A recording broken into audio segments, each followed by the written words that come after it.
episode of the I'm Undeniable podcast. I'm your host, Alex Sundar, and I'm here to drop some major fucking bombs and perspective on how to become unbreakable in your mind, body, and soul. In today's episode, the last couple episodes, we've been really deep diving into mindset and the body. We got my boy here on Instagram. What's up, man? Treat meals are my favorite on how we look at and measure today. Absolutely agree. And I'm going to really kind of break things down on why cheat meals do not work when it comes down to weight loss. And it's an old school, I call it an old school concept because cheat meals is something that we used to really do like 10, 15 years ago. And lots of approaches now have changed when it comes down to weight loss or fat loss.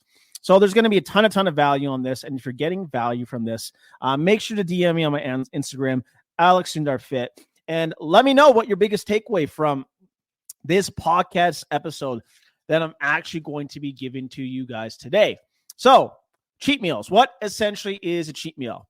Well, what normal people do when it comes down to a cheat meal is you will stick to a diet Monday to Friday, super strict.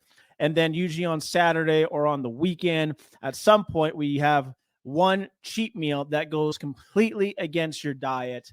And people do it for a couple of reasons, right? People do it for a couple of reasons as like a reward meal, rewarding yourself at the end of the week when it comes down to staying just super consistent on your diet, right? It's usually a reward meal. A lot of people like to do that. A lot of people like to do that because it upsets the metabolism, right? That's what they used to say too. Starts the metabolism so it can help you lose more weight quicker. And I'm here just to give you guys perspective on why my opinion is cheat meals don't work. Now, I'm not a fan of cheat meals.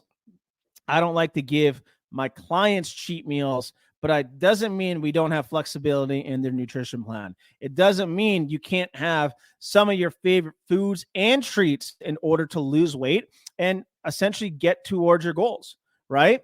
So remember that. It's all about that. Watching the replay, yeah, I got you, dude. I will try and remember. If not, shoot me a DM. We're live streaming this podcast episode at the same time. So why don't cheat meals work? Well, here's for a couple of reasons, right? So in order to lose body fat, it's called the law of thermodynamics. You need to be in a calorie deficit. And there's so many ways to create a calorie deficit. You can increase your overall activity through exercise. That puts you in a deficit. You can consume more protein, which will indirectly put you in a deficit as well. Or you can eat less food. Most people will focus on eating less food. It's the right way to go, right? So while we're in that calorie deficit, essentially our goal is to be in a big enough deficit in order for us to lose body fat, right? And the problem with a cheat meal that I personally see with people is that typically this cheat meal that is not tracked, that is not weighed out, that's just a free-for-all, will do a couple things. One, it will actually take you out of your caloric deficit, right, during the week. And because it takes you out of your caloric deficit, you're not going to lose weight because of that. Doesn't matter what it is, if it increases your overall to your maintenance level or up, which most cheat meals do, it's going to pull you out of your deficit, which means the weight loss process is either going to slow down or essentially just not happen for you. That's one of the things that we actually see with cheat meals. Now, another factor, which actually a lot of people don't even know about, is when you go through a huge calorie spike, especially when you increase carbohydrates and fat right away, when you're in a deficit, it actually increases certain hormones within your body that will automatically cause you to be hungrier the next day and the following days after that. So you got to be extremely careful when it comes down to that. And the reason why that might not be a good idea for you is, let's say you stick super strict to your diet. Monday, you're good. Tuesday, you're good. Wednesday, you're good. Oh my gosh, I'm so looking forward to that cheat meal. That cheat meal happens. And then a lot of the times, most people will actually start to binge eat for the next couple of days. One cheat meal turns into 2 cheat days. One cheat meal turns into 3, then the 4. And then that cycle really continues. And a lot of people do not have the self-control to do a cheat meal when they're first starting to lose body fat or weight. And I'm going to explain a couple of different perspectives on potentially if you should include a cheat meal in your routine, right? So that's one of the two problems that I kind of see with it when it comes down there. One, it takes you out of your caloric deficit. Two, it can cause binge eating for a few days on top of that. The third reason, which I see quite a lot, is because that cheat meal is usually high in carbohydrates. It's usually high in sodium. It's usually high in fat. Your body goes through a lot of water retention. And even though that there's a potential for you not to put on any body fat at all, a lot of times people will weigh themselves the next morning. They see that number go up, and it's extremely discouraging.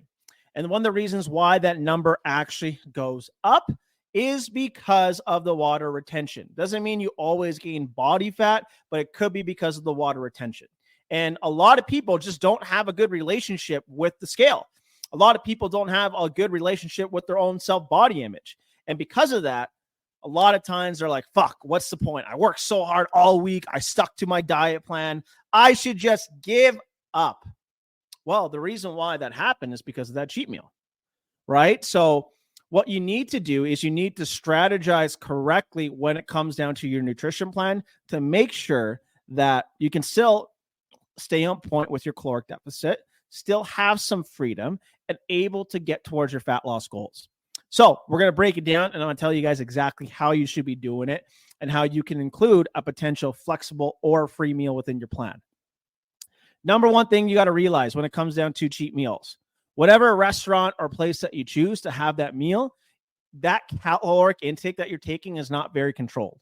If you actually even go on Google and you go to, let's say, Earl's as an example, you search their food menu and you look at their nutrition, the calorie intake from their food, most of their food is pretty fucking high.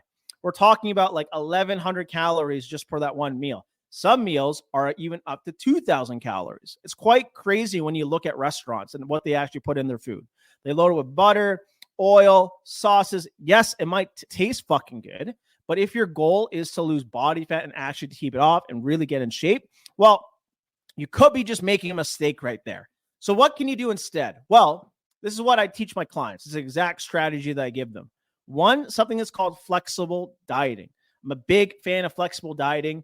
The reason why it's called flexible dieting is because you're keeping track of your macro ratio. You're learning how to weigh your food.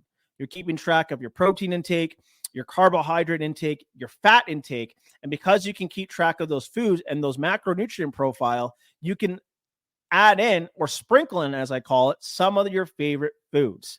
It's called the 80-20 rule. You want to eat 80% nutrient-dense quality food, and 20% you want to have some flexibility. I definitely don't agree that you should just be eating junk all the time, even though you can technically lose weight while being in a calorie deficit that way. You should still hit your nutrients because it's going to allow you to be significantly more consistent when it comes down to your fat loss goals. It just depends on like what your long-term goal is, right? So that's the strategy that you can do. Now, you might not be able to eat a full big cheat meal of like whatever you want, but the good news is you can sprinkle in some things that you eat in order to get your fat loss goal. And you got to be okay with that because like when it comes down to hitting your fat loss goals, being fit, you got to make certain sacrifices in order to achieve it. Now, once you hit your weight loss goal or your fat loss goal, flexibility at that point can be quite a bit different, but that's like a different podcast episode altogether. Now, what if you're someone like Alex? I really just want that free meal. It motivates me. It helps me stick to it. Well, there's something that you can do that I'm a big fan of. I do this for myself sometimes. I get a lot of clients to do it. It's called calorie cycling. So your total caloric intake is like a budget, right? So if you're in a caloric deficit, let's say you consume 2,000 calories per day in order to be in your caloric deficit in order to lose weight. Let's say instead of doing 2,000 calories, you do 1,800 calories. So those 200 calories that you decrease to go even into a lower deficit, if you do 1,800 calories, let's say on Sunday, Monday, Tuesday, Wednesday, Thursday, Friday, that is 6 days in a row, you got 1,800 extra calories left over by the end of the week. At that point, you can probably choose a heavier meal that's within that caloric range. And that way you can have that flexibility at the end of the week, have that cheat meal, so-called cheat meal, and still stay consistent in your caloric deficit. It works really, really, really well for those that want that flexibility. But just understand, a cheat meal is not an all-you-can-eat fest. It is a one-time meal. Now, the risk of that, because you're eating such a bigger meal within those calories, you still could have those cravings the next day. Hence why I'm a bigger fan of flexible dieting overall. But if it helps you keep consistent enough in order to achieve your fat loss goals, you're on the right path, right? You're on the right path. That's what's the important part, right? And just knowing that, okay, if my goal is to lose 20 pounds, 30 pounds, 50 pounds of body fat, well, you're going to have to be a little strict in some areas in order to build up the correct habits in order to get towards your goals. And that's why it's so important not just to go on a diet plan and just do a cheat meal at the end of the week. It's also important to really build up these long-term habits that essentially are going to allow you to stay consistent long-term, right? Because according to the science, only 5% of people are successful at fat loss. It's unbelievable. It's crazy. But in order to accomplish that, we got to be realistic on terms of what's going to work for you. So a cheat meal, it's not a magic formula, but a cheat meal with the right strategy in terms of flexible dieting and calorie cycling can help you stay consistent long-term and allow you to hit your fat loss and weight loss goals. Now, there are other couple factors that you need to keep taking consideration if you're going to do that. Number one is your nutrient profile. If you consume the right nutrients, it will reduce cravings. It will reduce sugar cravings as well. It will making sure that these essential nutrients will actually potentially reduce the cravings that you have, and you can stay consistent on your diet. Now, what are these nutrients that I'm talking about? Well, number one is protein.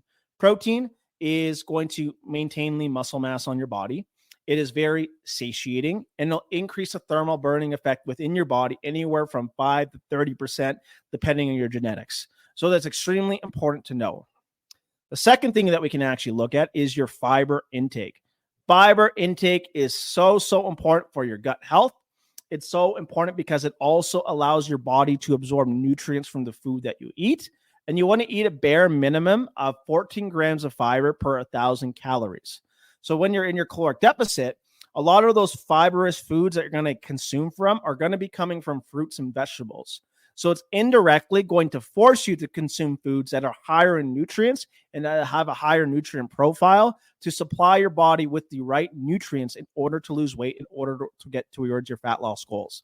So that's super important to understand, that when you are going on a fat loss goal, a fat loss plan, you need to have every factor considered when you're making this game plan for yourself. And know that, okay, if I'm going to get towards my weight loss and fat loss goal long-term, I have to be consistent. Without that consistency, it means nothing. And understanding that if you do choose to include a cheat meal at the end of the week, yeah, you might lose weight a little bit slower, but that consistency over time is what matters. And that consistency is what's going to allow you to be undeniable, unbreakable, and get towards your fat loss goal. Now, if you are completely stuck and you're like, man, I'm totally stuck on flexible dieting, cheat meals, all of that jazz, and I don't know where to start, here's my offer towards you if you're listening to this podcast episode. If you DM me on my Instagram, Alex Sundar Fit, and you let me know that you watch this episode, I will do a free 30-minute consultation with you over the phone where we can deep dive into your goals, create an action plan so you can actually achieve your fat loss goals and keep them off. So if you got value from this episode, guys, share the podcast episode with someone who could absolutely use this information. Hope you guys have the best day ever, and we will talk to you guys very soon.